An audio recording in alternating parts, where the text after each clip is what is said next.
Hello, everyone. My name is Danielle Ruger-Morowski, and I am the Associate Director of Partnerships at Parker Dewey. I'm excited to connect with you today and to talk to you about our platform and how it can help you in launching your career. If you are just entering the room, want to draw attention to the poll we have open right now, would love to know what challenges resonate with you as you are trying to launch your career. Also, a quick note about the chat. I am keeping an eye on it. I just put a note in there, so hopefully you saw that pop up.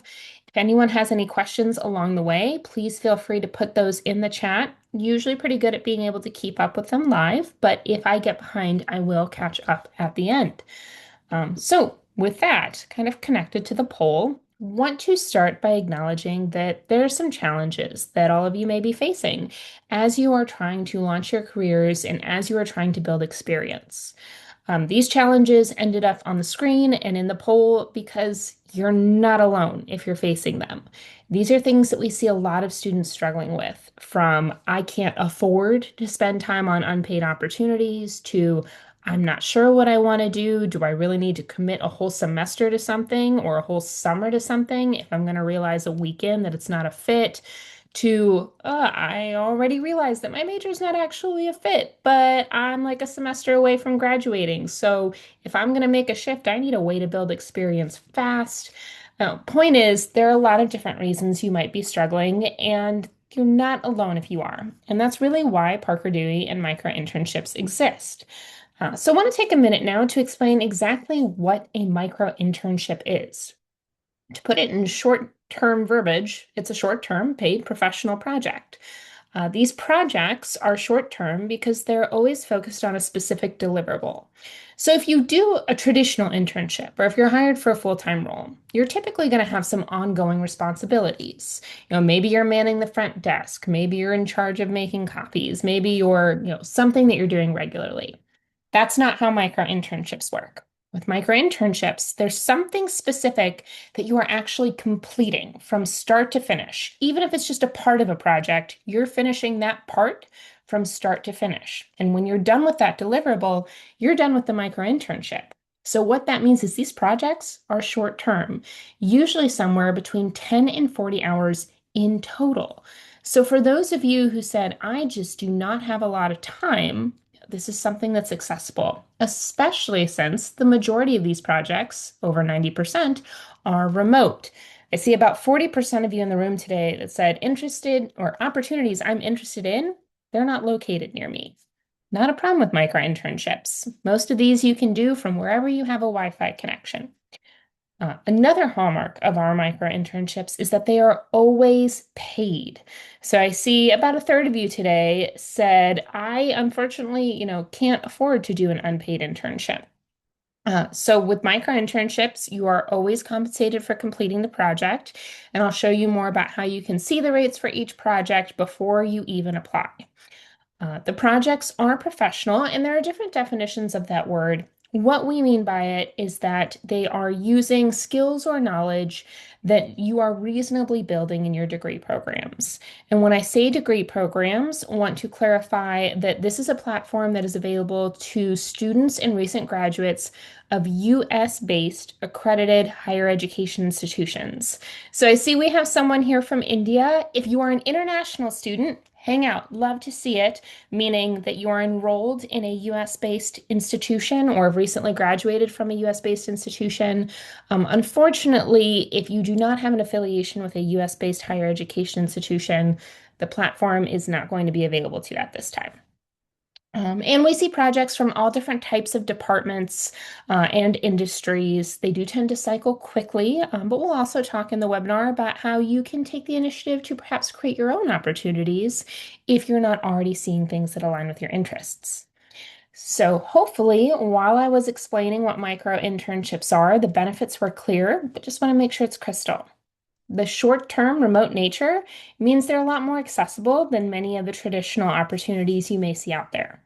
It is real experience. You're doing a genuine project, so you get it to add it to your resume. Now, a quick note about that. Regardless of what company you're working with, when it comes to Parker Dewey micro-internships, the employer of record, meaning the company you put on your resume, is Parker Dewey.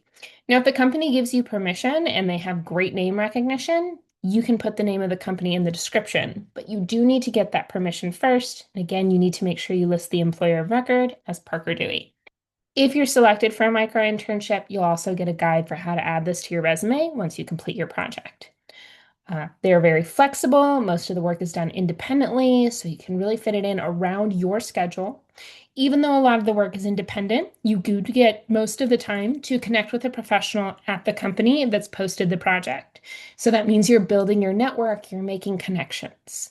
It's a great way for those of you who said you're not sure what you want to do to try things out without a big commitment. This doesn't involve having to say, yeah, I'll do this for the whole summer and hope I like it. This gives you a chance to kind of dip a toe in the water and see if it's a good fit first.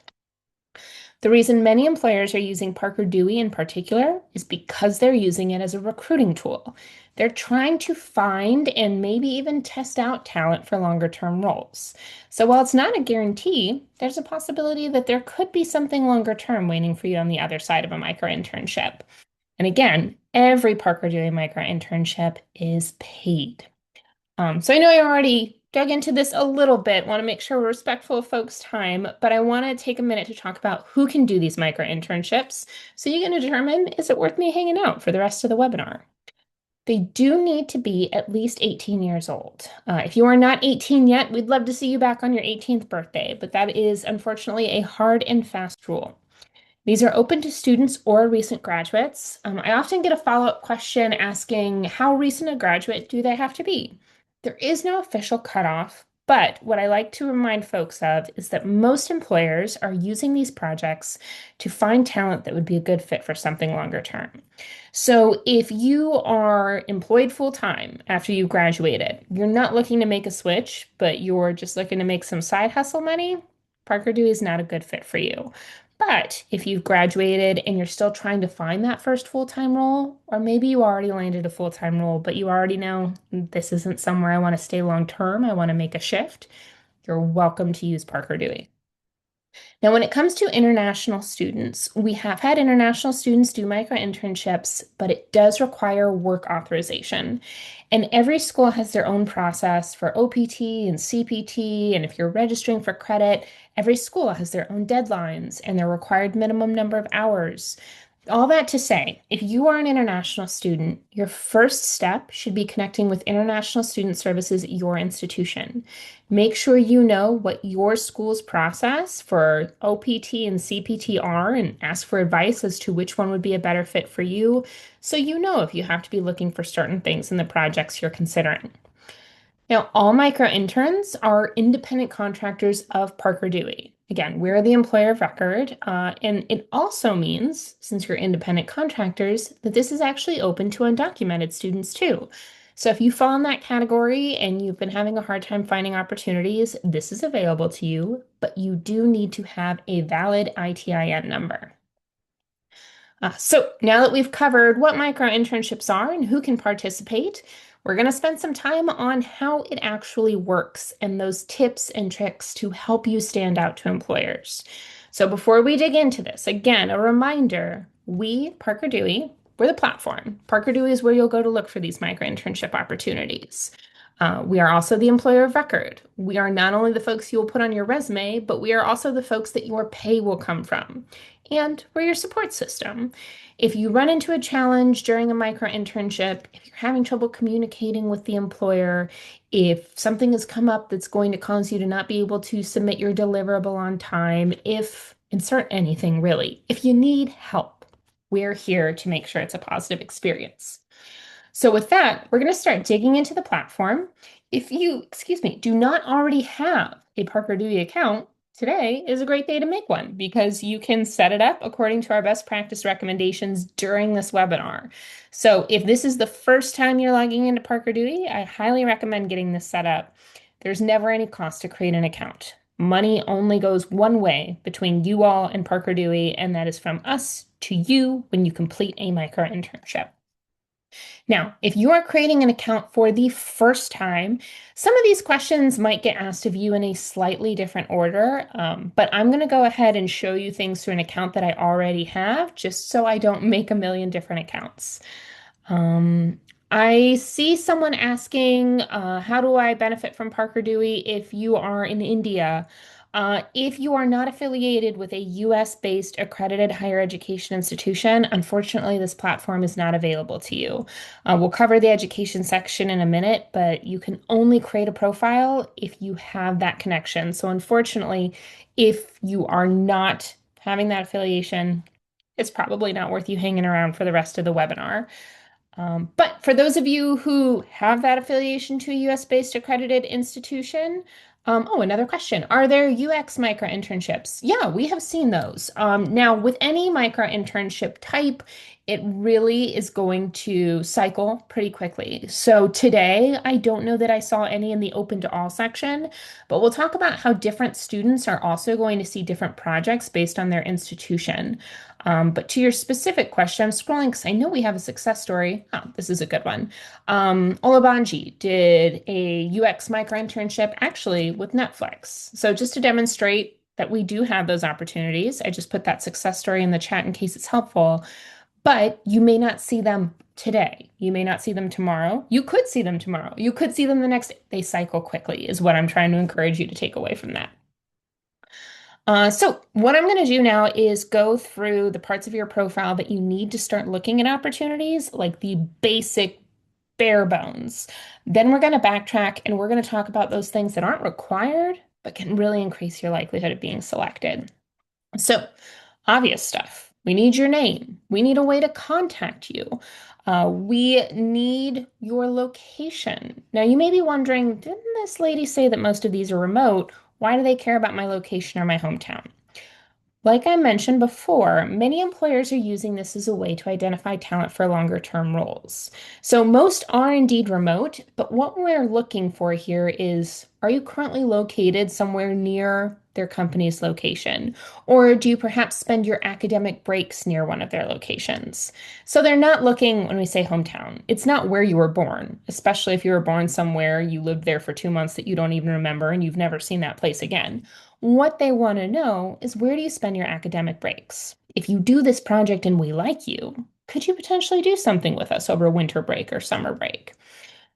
Next required section is going to be work authorization. So make sure you select the correct option. And that's all that's going to be required in that profile. Now I see the follow-up question asking, how often do these cycle? When we go into the dashboard, you're going to see the opportunities, targeted start dates, and end dates. Most opportunities are going to make selections within a couple weeks of when they're posted, if not less, and new ones are being posted pretty consistently. One of the reasons employers like micro internships is because they're very responsive to their needs. When it comes to traditional internships, they need to plan ahead. They need to make sure they've got time to get applicants. They need to make sure they've built up enough work for a whole summer. There's a lot of things that need to be done in advance. But with micro internships, they can realize, oh, hey, we need to build a talent pipeline and we need to do it fast. Let's start engaging some talent this week. So we can't really tell you exactly when things are going to be posted because the employers themselves are often really responding to things that recently happened in their industry. So I hope that that context for why things cycle and how they cycle is a little helpful. I see the question, what about accommodations for people with differing abilities? It's a fantastic question. Now, again, the nature of micro internships is typically remote, and they are very flexible in terms of time as long as you're meeting deadlines. So they inherently tend to be more friendly with people who have differing abilities than traditional opportunities. There's no needing to figure out, well, how am I going to get into this building? Or how am I going to make sure that the lighting doesn't set off my migraines, or how am I going to do X, Y, or Z? For the most part, typically, you get to determine your working environment. Now, that said, there may be some additional accommodations that you may need. Apply for the micro internship, and if you get selected, you'll do something called a kickoff call in most cases. That's where you're going to connect with the professional at the company. You're going to get all the context and background you need to start the project. At that point, if you need any accommodations beyond what you're already able to determine for yourself with the micro internship, you can let them know at that time. If the employer is not familiar with the legal requirements to accommodate, or if they have questions, or if you just think they didn't seem like they were super sure about this, I think they're going to have questions. That's a perfect example of where you can loop in the Parker Dewey team, and we'll be happy to support. So the next required section is going to be this education section. Now, as already shared, you do need to have either currently attending or recently graduated from a US-based accredited higher education institution. We do have a few select boot camps that have met our education requirements. You'll be able to tell if you're from a boot camp if yours qualifies, because if you put in the name, it'll pop up. These are all pre-selected options in here. So you will need to clarify your education institution and put in some basics like your major, when you started at that institution, when you will graduate or when you have graduated, and the degree you are pursuing. Now, if you have attended multiple higher education institutions, let's say you got your associate's degree somewhere, then you got your bachelor's degree somewhere else, now you're getting your master's degree at a third place, you'll see the opportunity to add education. Add all three of those and make whatever one you've attended most recently or are currently attending your primary education institution. The reason you want to add all three, if that pertains to you, is because employers have the ability to feature projects to specific schools. Sometimes we will have employers who will say, I want to engage alumni of XYZ Community College because I went there. If you only put your current institution, but you attended that community college, unless you put it in your profile, you won't be able to see that project. And we want you to be able to see everything that is truly available to you. Now, if you graduated from an institution or are currently attending, those are really the only types that you should include here. If you took a couple summer courses at a place, you didn't get a certificate, you didn't get an associate's, you didn't get any sort of degree, don't put those here. That's not qualifying. But anywhere where you just received a degree or are currently attending. Now, next up, in terms of required pieces, you're going to see this demographic section. Now, with this, I always like to highlight that the employers that are making micro-internship selections, they do not see this. This is just for the Parker Dewey team to know. And if for some reason, even knowing that, you don't want to clarify, that's fine. You can hit prefer not to disclose. But we are really endeavoring to make a platform that is equitable and accessible to people from all different types of demographics. So your responses to these questions, just let us know, are we accomplishing what we set out to do? And I see a question, do employers hire master's and PhD students? They do.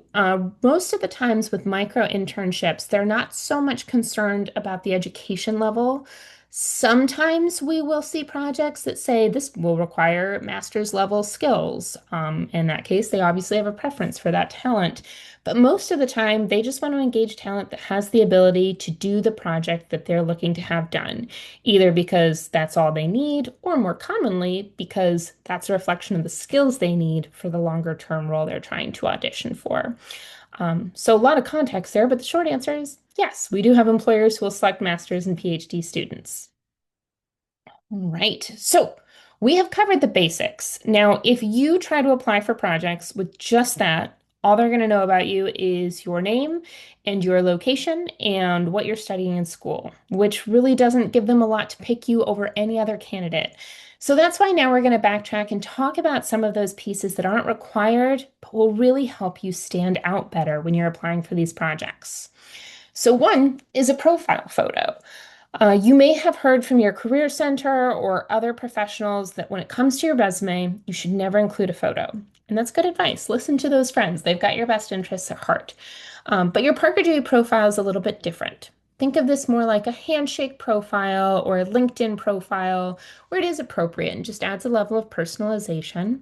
If for some reason you're not comfortable having a photo, that's okay, but I would recommend putting something there, whether it's a logo from your institution or some sort of graphic related to what types of projects or what types of career you're hoping to engage in, just something visual to help them remember your profile. Now, another piece here is going to be this personal statement. Now, if you've ever applied for graduate school and they've asked you for a personal statement, this is not the same type of personal statement. This is not an essay. In fact, you are limited to just 255 characters. But what you want to put in there is a little bit of information about who you are and what your goals on the platform are, and maybe a couple of strengths. If you're not sure what to put in there, I have a little bit of a formula to help you get started. So you can start with maybe one or two adjectives that are both true to you and relevant to the types of projects you'd like to engage in. So, for example, if you are interested in social media type projects, those are typically going to involve, organization of dates and assets. So if you are a genuinely organized person, that might be something worth highlighting. If you have a specific set of skills or strengths relevant to what you want to be doing, that would be something worth including here as well. If you want to do data analysis projects and you have a certificate in Google Analytics, maybe that's what you highlight in this section. And the last is going to be your goal on Parker Dewey. This is going to differ a lot depending on where you are in your educational journey. So, for some of you, if you're in your first or second year, your goal could be to explore career paths. If you are about to graduate and you know you want a finance job at the Big Four, maybe your goal is to get experience that will help you become an appealing candidate for longer term finance roles with a large corporation. So those are just the pieces that you can use. So someone might say, I am an analytical data, I don't even know if data analytics is a major, but I'm an analytical statistics major with a certificate in Google Analytics, seeking opportunities to help me understand how those skills fit into the workplace. That's got all of those sections, and it's just going to give the employer a little bit more detail about who you are. Now, I see that many of you have noticed that I have a poll up here, and the question was, out of these adjectives, which one is not ever going to be a good fit for a personal statement? And it looks like nearly 80% of you got it exactly right. Kudos to all of you. Nice is the one that's typically not going to be helpful. And it's because it's not really telling the employer anything that they can use to make a decision about whether you'd be a good candidate. Even if you're not nice, I'm sure that's not the case. You've all been lovely in the chat, and I imagine you're wonderful people. But even if you weren't, you would fake it for the sake of professionalism. So it's not giving them anything they can make a meaningful decision from. All right. So next up on the tour of things that aren't required but are encouraged, we've got a question here asking if you're willing to relocate for a full-time offer. Again, some of these projects are trying to find people that could jump into a full-time role if the micro-internship shows that they're a good fit. So they may want to know, would you be open to that? Now, maybe you're not open to that. And I want to clarify that's okay. It's not going to stop you from getting selected for micro internships, but it's one of the factors they'll consider if their longer term goals do involve a full-time role somewhere where you may not happen to be. If you are willing to relocate, or honestly, even if you're not, go ahead and put some zip codes where you'd like to be after graduation. Like I said, even if you're not willing to relocate, those zip codes could be zip codes that are exactly near where you are right this minute, but it just gives employers kind of an idea of where do you see yourself when you're done with school. Now, if you are early in your career, don't worry about saying yes, thinking that they think you're willing to move right away. If you're in your first year, employers are going to understand, you got to finish school first. This is talking about specifically after graduation. Um, I see somebody saying that they've applied for a couple of micro internships, but they were not selected. Not really a question, but I imagine maybe you're wondering, what could I be doing differently? So, in addition to the things we're talking about today, we have another resource for you. Let me go ahead and get that. If you have specific questions or you want us to review your profile, that might be a good office hours question. What we do at these office hours is more of a conversation, and we do a lot of profile reviews. So if you want us to look at your specific applications and your profile and give feedback, this is going to be the place. Today, while we do take questions in the chat, it's a little bit more of a presentation. So the next section is going to be this affiliation section. Now, there are some affiliations that you may only know about if you came from a page that told you to add that affiliation. So we have relationships with some organizations, for example, an employer might want to post a project specifically for students tied to those organizations. So if you learned about Parker Dewey from an organization, double check the page that brought you to us. It might tell you to add XYZ affiliation. For everybody else, there's only a few that could potentially be applicable to anyone, and those are veteran, student athlete, or honor student. So, for example, if you are a member of your school's honors program, not on the honor roll, but a member of the honors program, you could add honor student, and sometimes employers will post projects specifically for that population. Now, we also got a question here asking if you're an NCAA student athlete. If that is the case, please make sure you hit yes. This is used by employers because sometimes they'll filter candidates to see if they have any athletes in the pool. Often employers are interested in athletes because they know that you know how to manage your time between academics and practices and games. They know you know how to work as part of a team, that you're coachable, and those are skills that a lot of employers look for. So this just helps them make sure they know that you are in the talent pool if that qualifies for you. What if you are an honors student in college but are now in grad school, no honors program? Great question. Go ahead and still hit honors program. Same if you were a student athlete in undergrad, but now you're in your master's degree. I mean, if you were a student athlete in undergrad, you probably already used your 4 years of eligibility, but you still have those things that make you a good hire. Great question. All right, moving on now to this experience section. Now, some of you may have jumped ahead and looked at that resume section, and you're thinking, if I have to upload a resume, why do I need to use this experience section? It's a valid question, but this section does have a purpose. So I'm going to jump down to this preview section here. This kind of gives you an idea of what employers see when they look at your information, and they are going to see whatever you put in that experience section right away. It's even going to be more than this because they'll see whatever description you put in that experience section as well. When it comes to a resume, they would have to go under documents and they would have to click on that. So this experience section, I want you to think of it as kind of a teaser of sorts.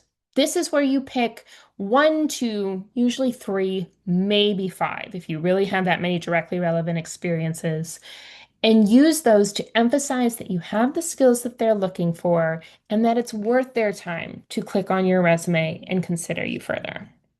Now, I also like to highlight these don't have to be jobs or internships. For many micro interns, the micro internship will be their first professional experience outside of the classroom. But even relevant class projects can be to your benefit to add here. We've had employers in the past who have wanted a student to write a blog post. The entry level, first year English course persuasive writing essay that you did, that could be relevant in that case. And that brings us to, I'm going to jump ahead to this document section. This is where you can upload examples of your work. So if you have a writing sample or an example of your graphic design work, anything you want to share that isn't already encompassed by a link, I'll show you where you can share a link here in a minute. I'm going to backtrack. But this is your opportunity to demonstrate that. So if you are interested, for example, in social media projects, maybe you manage the social media for your sorority. You could put into a PDF, I manage the social media for XYZ sorority. Here are our social links, and then give the link to your TikTok and your Instagram and all those things that you manage. That means an employer could click on that, and then they are going to be able to actually see your skills in action. Now, another note about this is whatever your file is named, there's not an opportunity to rename it. So you want to make sure your file is named something that's going to make sense to the employer. So you see I have this example here saying final exam for Site 231. An employer's not going to know what that is. So make sure you're naming these things like graphic design sample or writing sample or social media expertise, but something that's going to help the employer know, okay, I get what this is. Let me click on it to actually see it. Now, backtracking to that resume section, this is where you're going to want to upload a resume. We have seen that employers just have a strong preference for candidates who do take that step to upload a resume. So go to your career center, get the template, get the review, make sure your resume is in good shape. Even if there's not a lot on it yet, the employers like to see a resume. Here you can also clarify your availability. So when you are a current student, you're probably available for maybe projects and internships, but not full-time yet. As you get closer to senior year, those preferences might change. So check on them every once in a while to make sure that they are still up to date. As mentioned, you also have places here where you can add a couple of links. If you have a portfolio site or a GitHub or anything like that, where again, folks can see your skills at work, highly recommend adding that to your profile. Now, in this example, let's say, you've got a graphic design portfolio. If you have a link, that would be the way to go. If you're early enough in your education, you don't have a link yet. Maybe you just have a couple samples.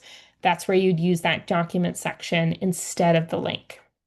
There's also a space for you to put in a LinkedIn link. Highly recommend doing this as well.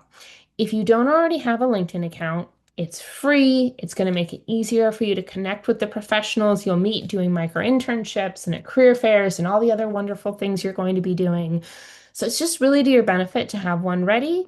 I've literally sat with an employer while they were making a micro-intern selection, and everything else between two profiles was equal. The only difference was one had a LinkedIn link and the other didn't, and the employer felt that spoke well to that candidate's sense of professionalism. So just a good practice to start doing and to have attached to your Parker Dewey profile. All right, so for folks who like a quick summary, the things we talked about are adding a profile photo, a short personal statement, adding some highlighted experience, even if it's just classroom projects. Make sure you connect a LinkedIn link from that resume section. Definitely upload a resume. And if you have relevant examples of your work that is not already demonstrated by a link, to add those in the document section. Now, once you have done this, this is when you're going to be able to start looking at the opportunities. So I am going to adjust here. I think we've got a featured project for them, just to demonstrate the difference in what some folks might see. If you see this when you go over to the dashboard, and if you missed what I just did there, up here from Hi Your Name, you can go to Profile if you want to make changes to your profile, or you can go back to check out the dashboard. This is where you can navigate. I see someone asking, wow, because no LinkedIn link was included, a person missed out on an opportunity. In that case, yes. Now, is it always going to be a deal breaker if you don't have a LinkedIn link? No. But sometimes when there's another candidate that has very similar qualifications and experience, those little things, because it is admittedly a little thing, but those little things can make a difference. Sometimes a little thing like, oh, I'm really having a tough time deciding between these two candidates. Well, this one used proper punctuation in their personal statement and this one didn't. There's nothing else telling me to pick one over the other, so that's what's going to make the difference. It's not necessarily the lack of a LinkedIn link themselves, but when there's nothing else really leading them in one direction over another, those are the things we use to make choices. So going back to what you all will see in your dashboard, there is a featured project section, or if you see a featured project section, that means that the projects in this section are not available to everyone, but they are available to you. Things can either end up in this section because the employer specifically wanted students from your institution to see it, or maybe because of an affiliation you have in your profile. The point is, if you see something in this section, give it a little bit of extra attention because your chances of selection are better for things that aren't open to as many students. Now, even if you do not see a featured project section, do not fear. That doesn't mean that it's impossible for you to get selected. It just means there may be more students applying for the opportunity. Now, a question I commonly get is, how likely is it that I get picked for a micro internship? There are a few things that are really important when it comes to you being considered. One is that your profile is complete and free from errors. That's why we spent so much time talking about it. Two is going to be the answers to the application questions, and we'll be talking about those in detail here in a second. As third is that you're applying for projects that are actually relevant to your goals and skills.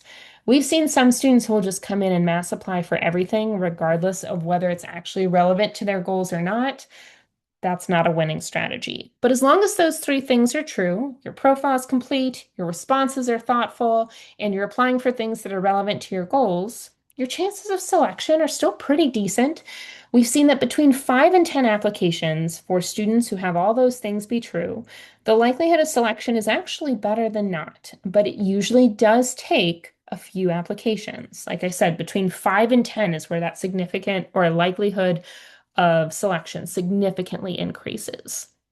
So I just want to emphasize if you've applied for one or two and you haven't been selected yet, like I know there was somebody in the chat who said, I've applied for two, but I haven't been picked. It could be that we find in office hours there are some things that we could do a little bit better, or it could be just a little bit of you haven't applied to enough yet that makes it likely that it'll happen. To some extent, it just is a numbers game, but it doesn't hurt to come to office hours just in case it is the first option. So when you're looking at an opportunity, if you decide something interests you based on the title, you can hit the drop down to learn more. You'll see what the company is hoping to have done, and then over here, you'll see some of the quick details. Now, when the company is hoping to make a selection, again, most companies are going to make a pick within a couple weeks of posting. You'll see when the company is hoping the project will be done. This is determined by the employer when they post. So in this case, they're looking for a turnaround of less than a month. In this case, we've got things that are going to be going again about a month. A month tends to be pretty normal. In this case, they are looking for a really quick turnaround. So it just is going to depend on what the employer has posted. You'll also see the estimated number of hours. Now, this is estimated because micro interns don't need to formally track their time. They're paid based on completion of the project. So this is ballpark what this project should take in terms of time for you to complete. Most projects are remote. We're a little bit more on-site heavy right now than we typically are, but overall throughout the year, over 90% of our opportunities are remote. So this just reinforces if that is the case. If there is an on-site component, it would be made clear here. And then what you see here is what you will earn if you are selected for and complete the micro internship. So you can decide, would doing this, it's probably going to take about 10 hours. Do I feel like that is worth my time for this amount of money? So you can make that informed decision. I see someone asking, do you mean I can't see any micro internships before I complete my profile? You don't have to complete it fully. You can look at opportunities as soon as you've done those basic things. So as soon as you've put in the location, an email address, an education, and you've done this demographic survey, even if you just put prefer not to disclose, basically, that's all you need to start seeing the opportunities. But before you start applying for the opportunities, you'll really want to make sure your profile is complete because if you apply with just those things that you needed to see opportunities, that's not giving the employers a lot to go on when they're deciding whether to select you. So if you decide you're interested in a project based on those details, you can hit apply, and this is where you're going to get asked some questions. Now, the first one is always going to be the same, and that's why do you think we should select you for this opportunity? This is a great question to practice answering because it's going to be in every project you apply for. If there are additional questions and what those questions are, those are going to be dictated by the employer. Again, they might leave this as the only question. Now, there are also going to be some quick yes or no questions down here. The employer who selects the micro interns, it is the employer who does that. They're not going to see your answers to these questions. This is just us at Parker Dewey wondering, was this company on your radar before? Were you thinking of them? Often the answer is no, because this is such a short time commitment. A lot of students feel like, oh, okay, I'm interested in the project. It doesn't really matter if I've heard of the company or not, which really just demonstrates that this is a great way to learn about new organizations that maybe you would have been hesitant to commit an entire summer to, but a project, why not? And you might find that it's actually a great employer and a company you would love to work for. So, as promised, we're going to talk a little bit about how to answer these questions. Now, if you are a slide person, you are going to get slides with basically all these things that we've covered in the follow-up, talking about how to set the education, how to navigate, those tips for success for your profile, how to look for those details we just talked about. And here we have the resource I wanted to talk about answering those questions. I'll put this resource in the chat if you want to peruse it while I'm covering it, but we've got some nice tips here. One is to look for the question under the question. And I know this sounds a little cryptic, kind of like something a troll who wants to stop you from covering a bridge might ask you. But what we mean by this is think about what the employer actually wants to know. So like I shared, the question, the first one, is always going to be, why do you think we should select you? But if you're applying for a data analysis project, that should be a very different answer than if you're applying for a social media project. So it's basically just thinking about what does that employer actually want to know from that question.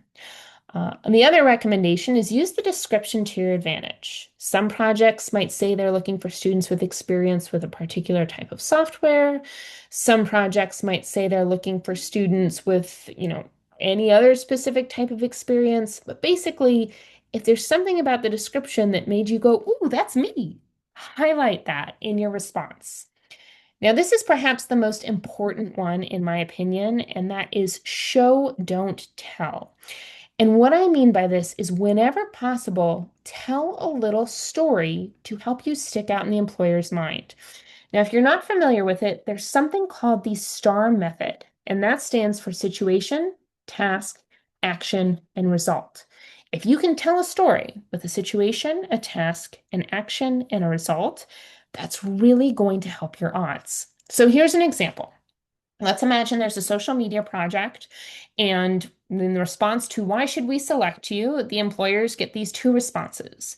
And the first one is, you should select me because I've experienced doing this kind of stuff. So I'm the employer, and let's say I'm talking to my colleague, hey, colleague, I need to pick somebody for the social media micro-internship.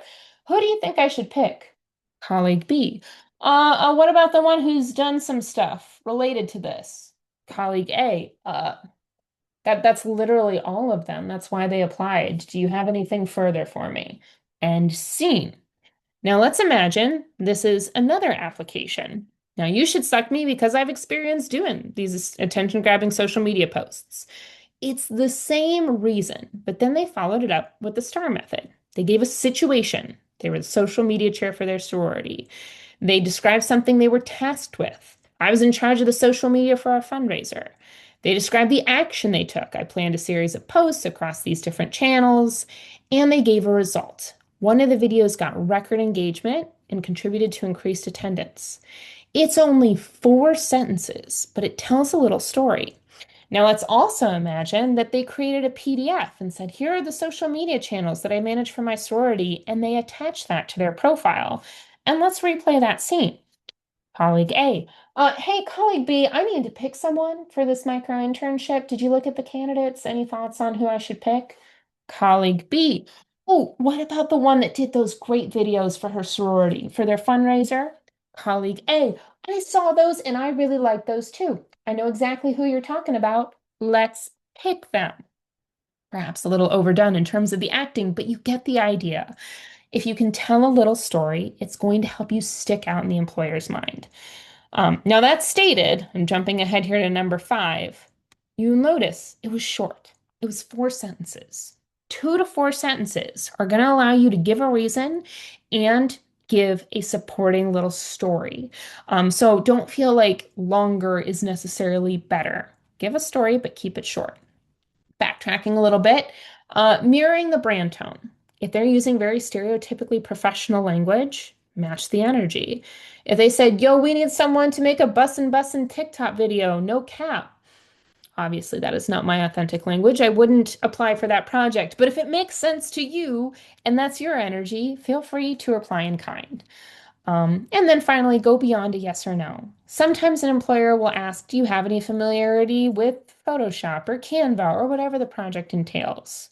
If you just say no, chances aren't good that you're going to get that project.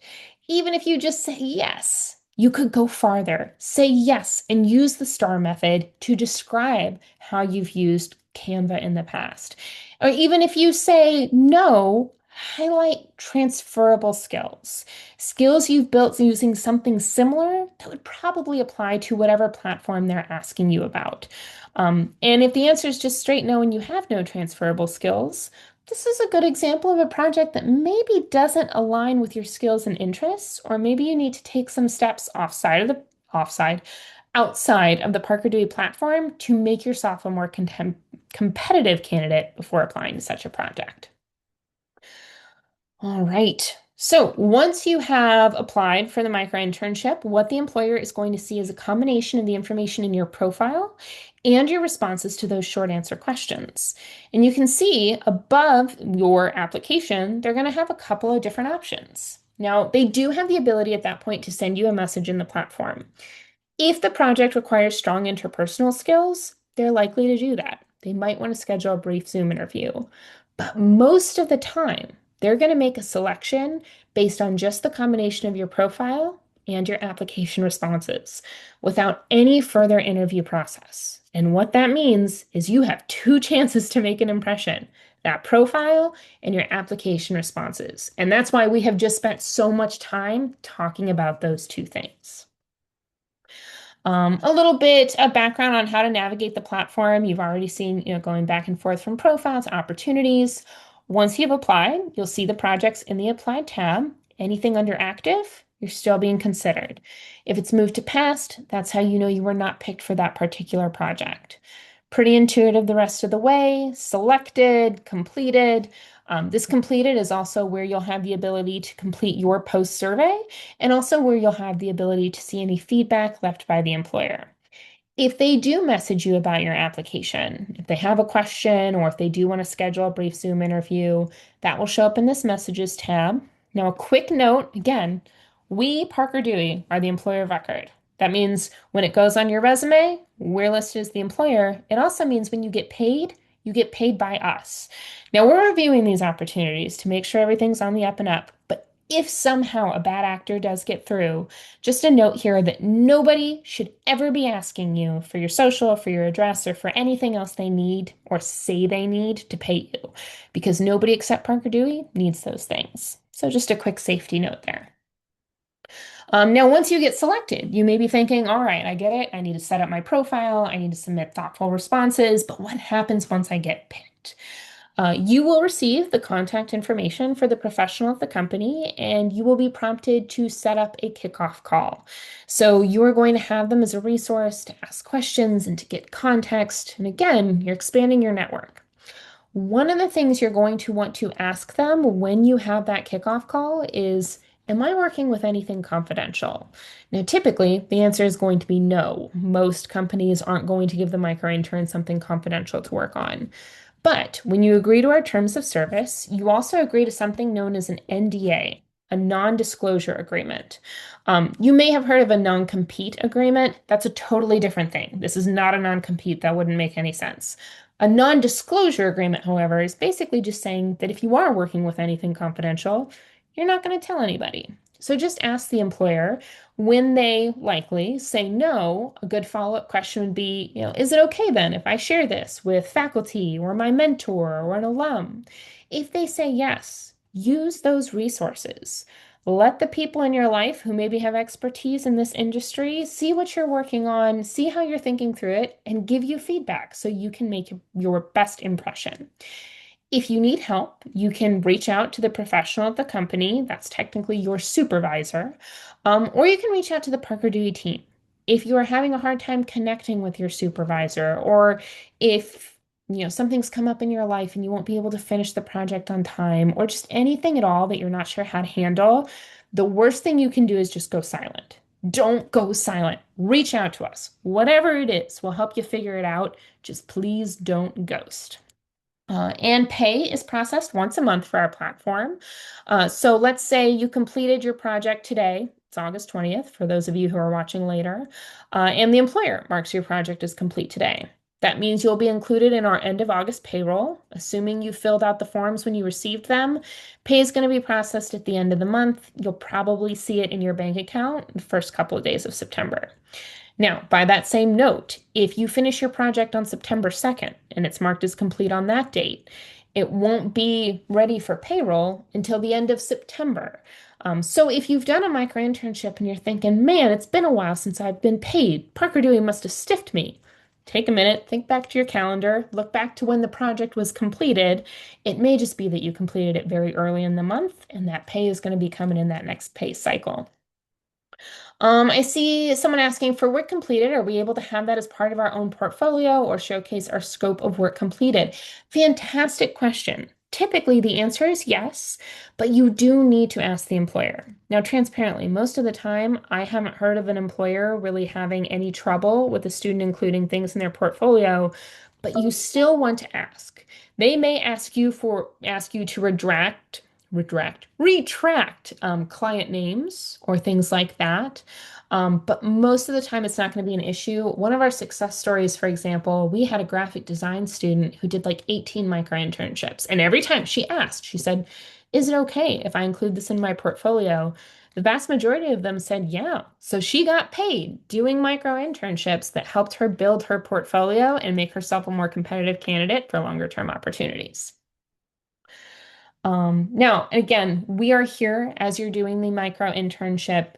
You're going to get this checklist with guidance for setting up that kickoff call, what to expect in terms of the forms to get paid, reminders of our policies, again, things like that non-disclosure agreement. Also, don't just throw this into ChatGPT and give the employer whatever it spits out. That's a violation of our policies.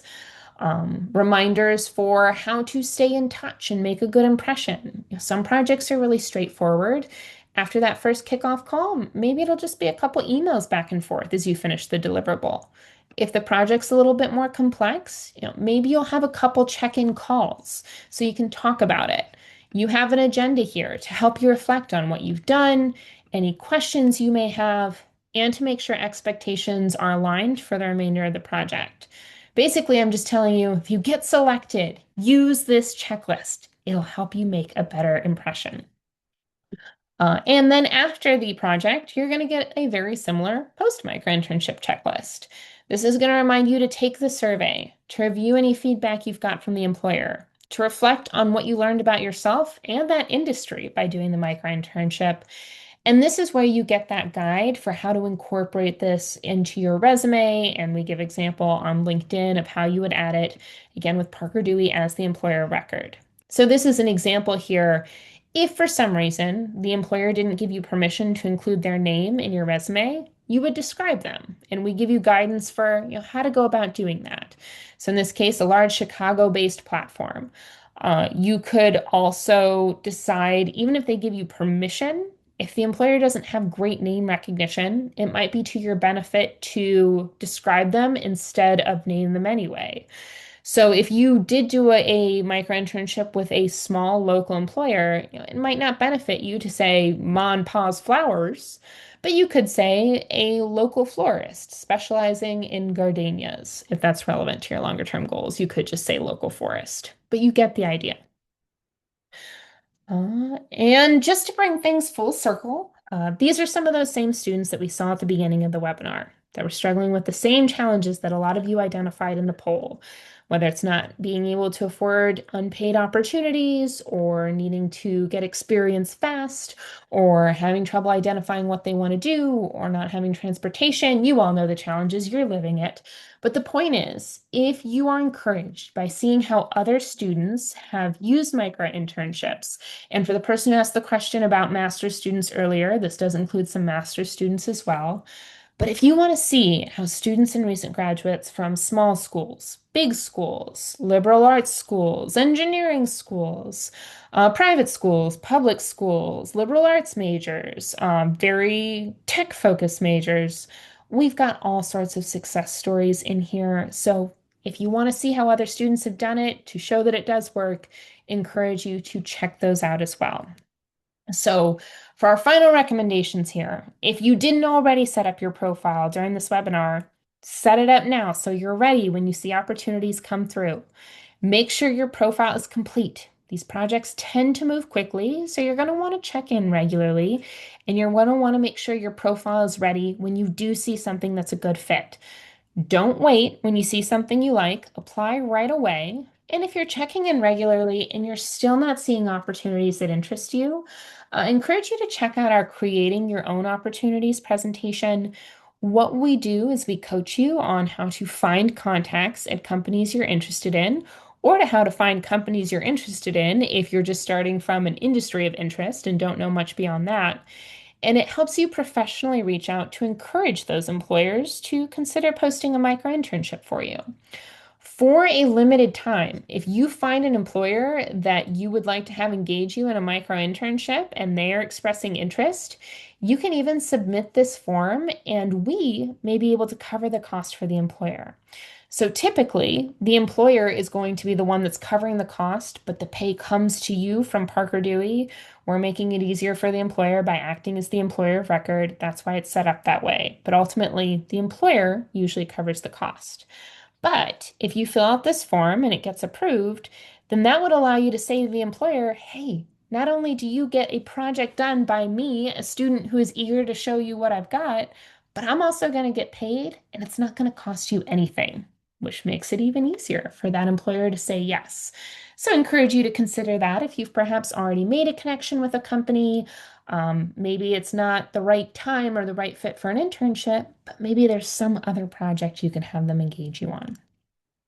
And with that, folks, this brings us to the end of the webinar. I'm here for questions through the end of the hour, but just want to thank you so much while we wait for those questions to come through.